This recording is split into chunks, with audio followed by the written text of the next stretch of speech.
اعوذ باللہ من الشیطان الرجیم بسم اللہ الرحمن الرحیم رب اشرح لي صدری ويسر لي امری واحلل عقدۃ من لسانی یفقهوا قولی اللهم فقهنا في الدین اللهم اجعل القرآن ربیع قلوبنا. یا اللہ اس قرآن کو ہمارے سینے کی بہار بنا دیجیے، آمین یا رب العالمین.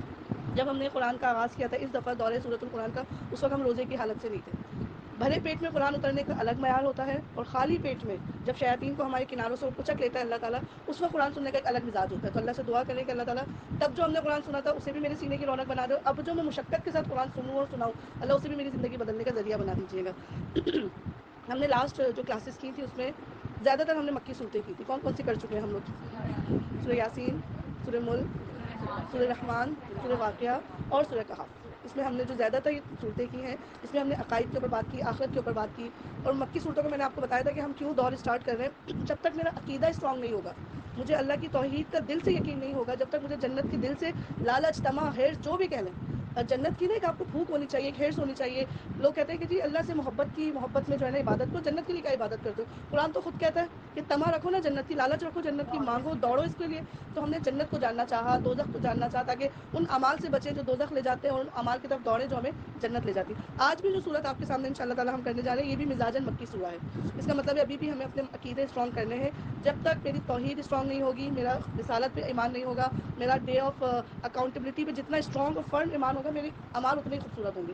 جب ایک انسان کو آخرت کا یقین ہوتا ہے کہ وہ دن آئے گا، مجھ سے پوچھا جائے گا، میں کھڑی ہو جاؤں گی اللہ کے سامنے، مجھ سے بھی پوچھا جائے گا، مجھ سے میری اولاد کے بارے میں بھی پوچھا جائے گا. جس کو ڈے آف اکاؤنٹیبلٹی کا جتنا یقین ہوتا ہے اس کے اعمال اتنے سیدھے نظر آتے ہیں. اور جو آخرت کے دن کو جتنا بھلا دیتا ہے، ہم نے پچھلی دفعہ بھی بات کی تھی کہ ایک شخص اگر موت کو اور آخرت کو بھلا دیتا ہے اس سے بڑا حیوان دنیا میں کوئی نہیں ہوتا، کیونکہ پھر وہ ظلم بھی کرتا ہے. آج جو بنی اسرائیل کر رہا ہے کیا بھول چکا ہے؟ وہ بھول چکا ہے کہ ایک آخرت ہوگی. مجھ سے پوچھا جائے گا یہ بچے گھاس کھا کے کیوں مر گئے، مجھ سے پوچھا جائے گا. بنی اسرائیل کو یقین ہی نہیں ہے. اور آپ ان کی توریت کو اگر اسٹڈی کریں یا ان کے ادیان کو دیکھیں، ان کے دین کو دیکھیں، تو سب سے پہلے جو چیز انہوں نے اپنے دین سے ڈیلیٹ کرنا چاہی تھی وہ آخرت کا دن ڈیلیٹ کرنا چاہا تھا. آہستہ آہستہ انہوں نے توریت کے اندر سے وہ چیپٹرز ریموو کرنے کی کوشش کی جس میں ڈے آف اکاؤنٹیبلٹی کا ذکر تھا.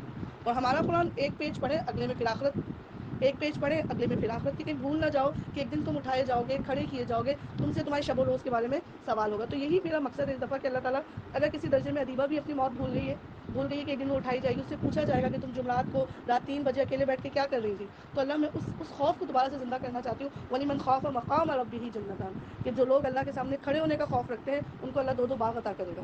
تو مکی صورتیں پڑھنے کا خاص ہمارا مقصد ہی یہی ہے. اللہ کا نام لے کے سورہ سجدہ شروع کرتے ہیں. جی جی آپ نے اولاد کے بارے میں سوال بہت لوگ کرتے ہیں کہ کیا بلوغت تک کے بارے میں ان کا سوال ہے. دیکھیں ہم خواتین سے پہلی بات تو یہ کہ جب ہماری شادیاں ہوئیں تب ہم قرآن سے جب نہیں جڑے ہوئے تھے تو ارلی اسٹیج پہ شاید ہم اپنے بچوں کو بلوغت سے پہلے اتنا دین نہیں سکھا سکے. اس ٹائم ہم خود اتنا نہیں سیکھے ہوئے تھے، اتنا جڑے ہوئے نہیں تھے. اب اس کی کوتاہی کا تو کفارہ دینا ہے نا، تو ان کو ان کے بڑھاپے تک سمجھانا ہے جب تک ہم زندہ رہیں گے. جب اللہ نے کہا کہ قوا انفسکم واہلیکم نارا، بچاؤ اپنے آپ کو اور اپنے گھر والوں کو جہنم سے، اس ٹائم ایج لمٹ نہیں بتائیے. جن بچوں کو یہ لگتا ہے کہ مما اب ہم بڑے ہو گئے اور ہم خود جواب دے دیں گے، وہ سورہ تحریم میں جا کے اس آیت کو پڑھیں اور اپنے ماں باپ کی آخرت آسان کر دیں. ہاں ڈانٹ ڈپٹ کے ساتھ نماز کے لیے جو ہے وہ 10 سے 12 سال تک سخت والی تنبیہ ضرور کریں گے، لیکن خدا کے لیے بچوں کی وجہ سے ماں باپ اکاؤنٹیبل ہوں گے. اگر صحیح وقتوں میں نہیں ان کی تربیت کی تو آپ اتنے بڑے ہو جائیں ان کی مائیں زندہ ہے تب بھی ہم نے ان کی گرومنگ کرنی ہے. آج میں اتنی بڑی ہوگی تب بھی میری ماں سے پوچھا جائے گا کہ جب آپ نے اس کی شادی کی تھی تو اس کو پردہ، اس کو پاکی ناپاکی کی کیا تربیت دی تھی. تو اب تو ماشاءاللہ قرآن کے ساتھ مائیں بہت اچھے سے اویئر ہوتی جا رہی ہیں. آج سے 20 سال پہلے کی زندگی دیکھ لیں تو یہ اویئرنیس نہیں تھی. تو جو کمی کوتاہی ہمارے ماں باپ سے تب رہ گئی تو اب تو پوری کرنی ہے ان لوگوں نے انشاءاللہ تعالیٰ. بس یہی معاملہ ہے. میرے اپنے والد ہیں حج پہ انشاءاللہ امی ابو کے جانے کا ارادہ ہے. تو ہم لوگ ایک دن بیٹھے ہوئے حج کے بارے میں بات کر رہے تھے تو ابو نے کہا کہ میری خواہش ہے کہ میں جاؤں تو واپس نہ آؤں نا.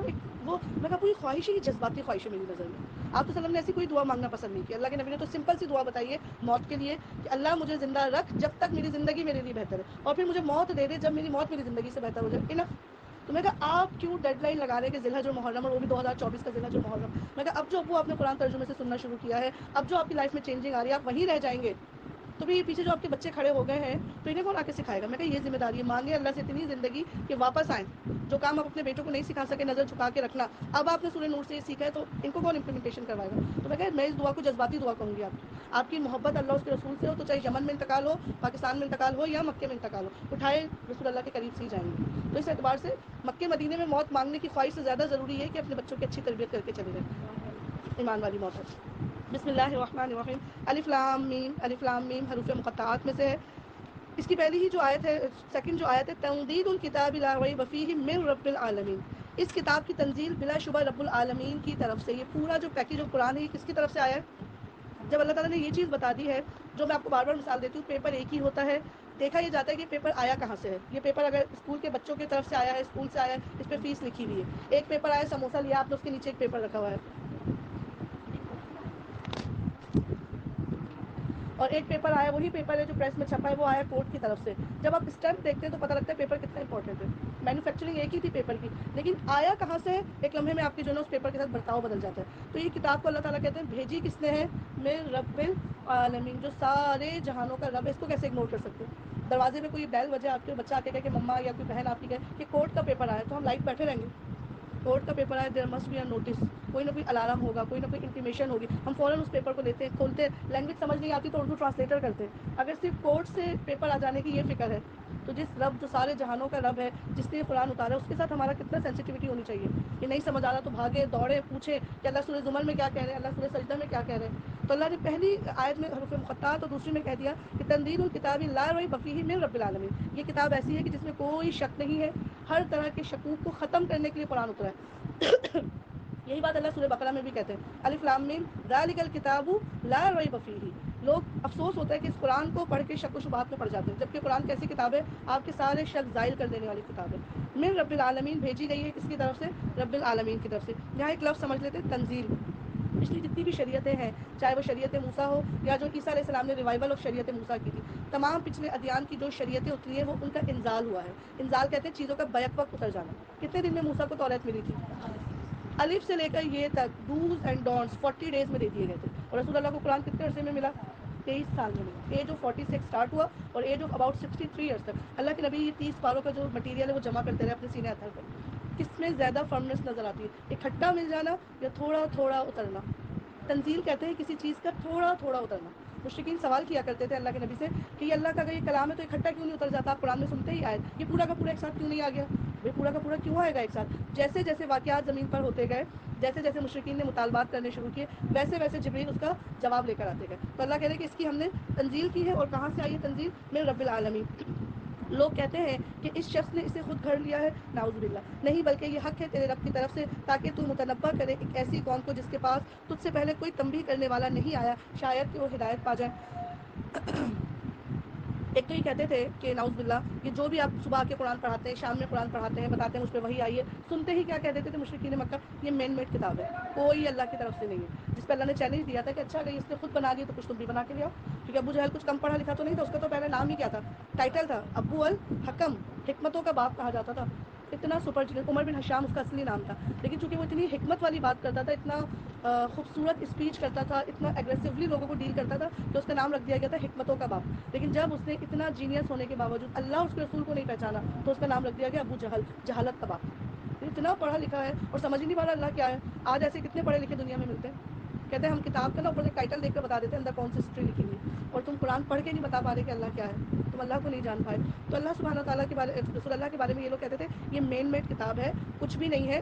رات میں حضرت کو کوئی جنون لاحق ہوتا ہے. پھر ایک یہودی بندہ تھا، اس کی طرف اشارہ کر کے مکے والے کہتے تھے یہ شخص رات کو رسول اللہ کے پاس آتا ہے اور جو اس کو کس سے کہانیاں آتی ہیں بنی اسرائیل کی ساری رسول اللہ کو سنا دیتا ہے، اور صبح اٹھ کے وہ بولتے ہیں نعوذ باللہ یہ کتاب تو اللہ کی طرف سے آئی ہے. اس طرح سے رسول اللہ صلی اللہ علیہ وسلم پہ بلیم کھیلا جاتا ہے. میں آپ کے یہاں 1 گھنٹے کلاس پڑھاؤں نا اور میرے جانے کے بعد آپ بولیں پتہ نہیں اپنی پھانکیں مارتی رہتی ہے، میں کل نہیں آؤں گی. اور رسول اللہ پہ یہ بلیم لگایا جا رہا تھا، اور وہ انہی کے بیچ میں کھڑے ہو کے کہہ رہے تھے اب یہ والی سورہ سن لو، اب یہ والا حکم سن لو. کیا اسٹیمنا تھا رسول اللہ کا، کیا حلم تھا رسول اللہ کا. تو کہتے تھے افطرا کیا ہے، خود سے باندھ کے بچھا لیے. ایک شخص کے بارے میں آتا ہے وہ اسلام لے کر آیا، بہت ہی زیادہ جینیس بندہ، کیونکہ مکے کے زمانے میں میجورٹی امی تھے، نہیں جانتے تھے، پڑھے لکھے نہیں تھے. تو وہ بہت سلیکٹڈ لوگ ہوتے تھے جو لکھنا بھی جانتے تھے اور بیک وقت پڑھنا بھی جانتے تھے. تو ایک شخص تھا، اسلام قبول کیا، اللہ کے نبی کو پتا یہ لکھتا بہت اچھا ہے اور میمورائز بہت اچھا کرتا ہے. اللہ کے نبی نے اس کو کاتب وحی میں داخل کر دیا. مطلب فوراً اسلام لا کے اس کو کیا آنر مل گیا کہ جو قرآن آتا تھا وہ اس کو لکھتا بھی تھا، ڈکٹیٹ بھی کرتا تھا. اور کاتب وحی رسول اللہ کے قریب بیٹھا کرتے تھے تاکہ جو بولے وہ سن لے. اتنا قریب آتا تھا کہ رسول اللہ کے گھٹنے اس کے گھٹنے ایک دوسرے کے آمنے سامنے ہوتے تھے. کچھ ٹائم بعد کیا ہوا، جب ایمان کے تقاضے پورے نہیں کر سکا تو ریورٹ ہو گیا، واپس مرتد ہو گیا، چلا گیا، نہ محفل میں رہا نہ کاتب وحی رہا. کچھ ٹائم بعد دوبارہ اس نے اسلام اس کو بڑا اپیل کیا، پھر آ گیا. پھر اللہ کے نبی نے اس کو کاتب وحی بنا کے بچھا دیا. پھر ریورٹ ہو گیا اور جا کے بولتا تھا کچھ بھی نہیں ہے، جو میں ان کو بتاتا ہوں نا وہی مجھ سے کہتے ہیں لکھ کر دے دو. میں کہتی ہوں کیسے کیسے رسول اللہ کا ایک آزمایا گیا, کس طرح سے برداشت کیا گیا. 3 دفعہ وہ شخص اسلام میں آیا, کاتب وحی بنا, 3 دفعہ مرتد ہوا, اور تینوں دفعہ رسول اللہ نے اس کو بھگایا نہیں اپنے پاس سے. 80 منافقین کے نام جو مدینے میں آ گئے تھے, اللہ کے نبی نے ان کو بھگا تھوڑی دیا تھا, جلا وطن بھی نہیں کیا تھا. 80 کے نام اناؤنس تھے اور 80 آ کے مسجد میں کھڑے ہوتے تھے. رسول اللہ کو پتا تھا پیچھے یہ کھڑے ہوئے جماعت میں. ہمیں ذرا سی کسی کی منافقت پتہ لگ جاتی ہے, ہم کہتے ہیں سارے آئیں گے شادی میں, یہ تو نہیں آئیں گے. کبھی اللہ کے نبی نے ان کو مسجدوں سے نہیں نکالا. ٹھیک ہے, اگر یہ اللہ سے اپنے وعدے کر چکے نفاق کے, تو یہ جانے ان کا رب جانے. یہ حلم سیکھے. اللہ کی بہت بڑی خصوصیات میں سے ایک بڑی صفت ہے کہ اللہ الحلیم ہے. ہمارے اتنے گناہوں کو دیکھنے کے باوجود بردبار ہے. اور بھی اس صفت کی ایک جھلک رسول اللہ میں تھی کہ وہ بھی بہت حلیم تھے.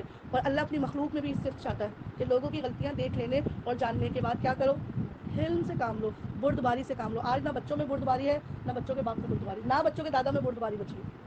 اللہ اس امت کے مردوں کو, عورتوں کو حلم سکھا دیجیے. 3 دفعہ آیا, واپس ہوا. فائنلی جب اس کی ڈیتھ ہوئی اس بندے کی, تو وہ حالت اسلام میں نہیں مرا.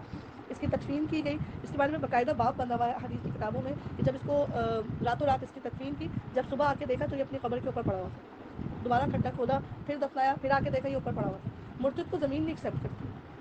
اور ایسا مرتد کہ جو رسول اللہ کے زمانے میں اسلام لایا اور واپس گیا, آیا گیا, 3 دفعہ اس کے ساتھ یہ معاملہ ہوا. تیسری دفعہ کے بعد بڑے بڑے مشرکین نے کہا کہ اس کا معاملہ یہ جانے, اس کا اللہ جانے. تو اتنا پین دیا لوگوں نے رسول اللہ صلی اللہ علیہ وسلم کو کہ جھوٹ بولتے ہیں, خود سے گڑھ کے نہیں آئے ہیں, ہاتھ کی لکھی ہوئی نعوذ باللہ ان کی کتاب ہے. یہ اب کی بات نہیں کر رہی, اس زمانے میں کہہ رہی ہوں کہ اس ٹائم اللہ کے نبی ایسا تو نہیں تھا کہ کوئی ریورٹ ہوتا تھا تو گردن اڑا دیتے تھے. اس ٹائم تو اسلام معاشرہ بنا ہی نہیں تھا نا. میں مکی زمانے کی بات آپ کو بتا رہی ہوں. وہ اللہ ہی ہے جس نے آسمانوں اور زمینوں کو, ان ساری چیزوں کو جو ان کے درمیان ہے, 6 دنوں میں پیدا کیا. پاور آف گاڈ کیا ہے کہ جس دنیا کو آپ 600 سال لگا کے ایکسپلور نہیں کر سکتے, اللہ نے کتنے دنوں میں پیدا کر دیا اس کو. زمین بنا دی, آسمان بنا دیے, ان کے درمیان ہونے والے تمام امور ڈیزائن کر دیے. Total 6 days. اچھا, اس کے اوپر آپ کو پتا ہے جو سیٹرڈے کو کیا کہتے ہیں, ویکینڈ کہتے ہیں. بنی اسرائیل میں تو, یہودیوں میں تو اس کو ریسٹ ڈے, سبت کا جو دن ہوتا تھا. نعوذ باللہ یہ لوگ کہتے ہیں 6 دن اللہ تعالیٰ نے بہت کام کیا, 7ویں دن اللہ تعالیٰ ریلیکس پہ چلے. اللہ کو حاجت ہے. ہمیں جس اللہ کا تعارف اللہ نے خود قرآن میں فرمایا ہے, لا تأخذہ سنۃ ولا نوم, تمہارا اللہ تو وہ ہے جسے جھونکا بھی نہیں آتا نیند کا. سینا کو الگ بولا, نوم کا الگ بولا. نہ سوتا ہے گہری نیند اور نہ جھونکے لیتا ہے, نہ پاور نیپ لیتا ہے, نہ نیند کرتا ہے. اور اللہ کہتے ولا یؤودہ حفظہما, اور اس کو کبھی بھی نہیں تھکاتی اس پوری کائنات کی حفاظت. نیند تبھی اچھی آتی ہے جب انسان تھکتا ہے, اللہ تو نہیں تھکتا. نہ معاف کرنے سے لوگوں کو تھکتا ہے, نہ ان کی دعائیں قبول کرنے سے تھکتا ہے, نہ زمین آسمان کے امور کو چلانے سے تھکتا ہے. اتنا خوبصورت اللہ تعالیٰ نے اپنا تعارف قرآن میں کروایا ہے. جب بھی ہم کتاب کو دوبارہ سے شروع کرتے ہیں, ہم سے نئے لوگوں کے ساتھ شروع کرتے ہیں, تو میں ان کو کوئی کتاب دکھاتی ہوں, دنیا کی کوئی بھی کتاب, اس میں پہلے پیج پہ آتھر کے بارے میں لکھا ہوا ہوتا ہے. دیکھا ہوگا آپ نے, مقدمہ لکھا ہوتا ہے, دیباچہ لکھا ہوا ہوتا ہے, لائف اسٹوری آف آتھر لکھا ہوا ہوتا ہے, کس واقعے سے انسپائرڈ ہو کے اس نے ناول لکھا. پورے آگے ناول میں اس آتھر کا کوئی ذکر نہیں ہوتا. کہاں ہوتا آتھر کا ذکر, شروع کے 1 پیج پہ یا 2 پیج پہ. آپ قرآن اٹھائیں, آپ کو آتھر کے لیے کوئی 1 پیج نہیں دکھے گا. پورا قرآن آتھر کی پہچان ہے. الحمد سے شروع کریں, والناس تک پڑھتے ہیں. کبھی اللہ کہے گا میں یہ ہوں, کبھی کہے گا میں یہ ہوں, کبھی کہے گا العزیز ہوں, الحمید ہوں, الحکیم ہوں, الغفور ہوں, الستار ہوں, میں یہ کرتا ہوں, میں یہ کرتا ہوں. تمہارے سینوں سے جو خیال ہو کے گزر جاتے ہیں میں اس کو بھی پڑھ لیتا ہوں. وَهُوَ مَعَكُمْ أَيْنَمَا كُنتُمْ, جہاں کہیں بھی تم چل پھر رہی ہوتی ہو میں تو تمہارے ساتھ ساتھ ہوتا ہوں. مطلب اتنا خوبصورت لگتا ہے قرآن کے بارے میں یہ جان کے کہ اللہ نے اپنے آپ کو پورے قرآن میں ڈسکس کیا. کوئی 1-2 پیج میں تو اللہ سما ہی نہیں سکتا تھا. اور پھر سب کچھ بتا دینے کے بعد اللہ سورہ کاف میں کہتا ہے اگر تمام دنیا کے درخت قلم بن جائیں اور تمام سمندر سیاہی بن جائیں تو بھی تیرے رب کی باتیں نہیں ختم ہونے والی. ایسی 10 کتابیں اور آ جائیں, پتہ ہی نہیں لگ سکتا, ہم پوری طرح سے جان نہیں سکتے اللہ ہے کیا. اس لیے ہم کہتے ہیں اللہ تو اپنی شان میں آپ ہے جو تو نے بیان کر دیا. ہم تو قاصر ہیں کہ تیری شان بھی پوری بیان کر سکیں. تو 6 دن میں اللہ تعالیٰ نے کیا بنا دیا, زمین بنائی, آسمان بنائی. 2 دن میں ان کے اندر کے معاملات طے کر دیے. کائنات کی 4 چیزیں ایسی ہیں, حدیث سے پتہ لگتا ہے, جو اللہ سبحانہ تعالیٰ فرماتے ہیں میں نے اپنے سیدھے ہاتھ سے بنائی ہے. اور حدیث سے پتہ چلتا ہے کہ اللہ فرماتے ہیں میرے دونوں ہاتھ سیدھے ہیں. اللہ کے پاس 2 ہاتھ ہیں, دونوں دائیں ہیں. واللہ عالم کیسے ہوں گے. اللہ تعالیٰ نے قلم اپنے ہاتھ سے بنایا. اللہ تعالیٰ نے عرش کی تخلیق اپنے ہاتھ سے کی ہے. اللہ نے آدم علیہ السلام کو اپنے ہاتھ سے ڈیزائن کیا, اور اللہ تعالیٰ نے جنت عدن اپنے ہاتھ سے بنائی ہے. اور اس کے بعد جتنا کچھ دنیا میں بنا ہے یہ کن کے کلمے سے بنا ہے. Only 4 things. آپ سوچیں کہ یہ 4 چیزوں کی تمام عالم پہ کیا شان ہوگی, اور اسی آدم کی اولاد ہم ہیں. آدمیت کو اللہ نے اپنے ہاتھ سے بنایا. جنت عدن کی خوبصورتی یہ ہے کہ اللہ کے ہاتھ سے بنی ہے, اور جنت الفردوس کی خوبصورتی ہے کہ وہ اللہ کے عرش کے سائے کے نیچے رکھی ہے. جی, اللہ کا عرش اس کا چھت ہے. اور اس کے بعد عرش پر جلوہ فرما ہوا, اس کے سوا نہ تمہارا کوئی حامی و مددگار ہے, نہ کوئی اس کے آگے سفارش کرنے والا ہے. پھر کیا تم ہوش میں نہ آؤ گے. کیوں کہہ رہے ہیں اللہ تعالیٰ, سارے لوگوں سے تم نے بنا کے رکھی ہے, سارے سفارشی تمہیں اچھے لگتے ہیں. اللہ جو تمہارا سب سے بڑا حامی و مددگار ہے, جو تمہارا سب سے بڑا سفارشی ہے, اس کے ساتھ تمہارا کیا معاملہ ہے. پھر کیا تم ہوش میں نہ آؤ گے. افلا تتذکرون, وہ آسمان سے زمین تک دنیا کے معاملات کی تدبیر کرتا ہے. دنیا اور آسمان کے درمیان ایک تو آپ دیکھتے ہیں آپ کے پاؤں کے نیچے زمین ہے. ہماری کتنی اپروچ ہے دنیا کو لے کر. ذرا سا زمین کی طرف دیکھیں تو آپ کو ایک پہلی لیئر دکھتی ہے زمین کی. کوئی کہہ سکتا ہے کہ میرے پاس اتنی گہری آنکھ ہے کہ میں اس کے نیچے کی دنیا بھی دیکھ رہی ہوں؟ ہم نہیں دیکھ سکتے. اور اگر اوپر کی طرف آنکھ اٹھائے تو ہم پہلا آسمان دیکھ سکتے ہیں. کوئی کہہ سکتا ہے کہ میں اس کے پیچھے کی دنیا بھی دیکھ رہی ہوں؟ انسان اتنا کمزور مخلوق ہے اور وہ باتیں ایسی پھنگڑیاں ایسی مارتا ہے جیسے وہ بہت اسٹرانگ ہے. آج ناسا ہو, آج گلیکسی ریڈنگس کے جتنے بڑے بڑے ادارے کام کر رہے ہیں, اسپارکو ہو, ناسا ہو, انہوں نے کروڑوں اربوں کھربوں لگا دیے ہیں. یہ پہلا آسمان نہیں کراس کر سکے. ان میں سے کوئی یہ ڈکلیریشن نہیں دے سکتا کہ میں نے آسمان ناپ لیا کہ کتنا چوڑا ہے کتنا لمبا ہے. نہ کوئی یہ کہہ سکتا ہے کہ میں نے پہلی زمین سے اترنا شروع کیا اور میں لاسٹ زمین تک اتر چکا ہوں. اتنی عاجز مخلوق ہے آنکھوں میں. تھوڑا سا سائنس کسی کو سمجھ آتی ہے, وہ چوڑے ہونے سے کم نہیں ہوتا. اور اللہ تعالیٰ اپنی شان کیا بیان کر رہے ہیں کہ میرا ایک حکم چلتا ہے تو ساتوں آسمان میری بات مانتے ہیں, میرا ایک حکم چلتا ہے تو ساتوں زمین میری بات مانتی ہے, اور میں اس کی تدبیر کرتا ہوں. میں اس کا سب سے بڑا پلانر ہوں. زمین اور آسمان کے سارے معاملات کون پلان کرتا ہے؟ مجھے حضرت علی رضی اللہ تعالیٰ عنہ کا وہ قول اتنا خوبصورت لگتا ہے کہ میں نے اپنے ارادوں کے ٹوٹنے سے اپنے رب کو پہچانا. کیونکہ اگر جو میں پلان کروں ایگزیکٹ ویسا ہی سب کچھ ہو جائے تو پھر انسان میں کیا آتا ہے, دیکھا میں نے پلان اتنا اچھا کیا. جب آپ کا پلان ٹوٹتا ہے نا تب آپ کو پتا لگتا ہے آپ کی ساری تدبیر تو کسی اور کے ہاتھ میں. عمرے پہ جانے سے پہلے یہ دغڑ بھی نکال دو جو تنگ کری, یہ علی بھی نکال دو جو تنگ کری. اللہ نے کہا میں یہاں سے نہیں درد دے سکتا. اور ہوا میرے ساتھ ایسا. اس ٹائم مجھے لگا میں نے کیا اپنی اپوائنٹمنٹ بنا کے سمجھ رہی تھی, اور دانت کے درد سے فارغ ہو کے جاؤں گی. ساری تدبیر کس کے ہاتھ میں؟ اللہ کے ہاتھ میں.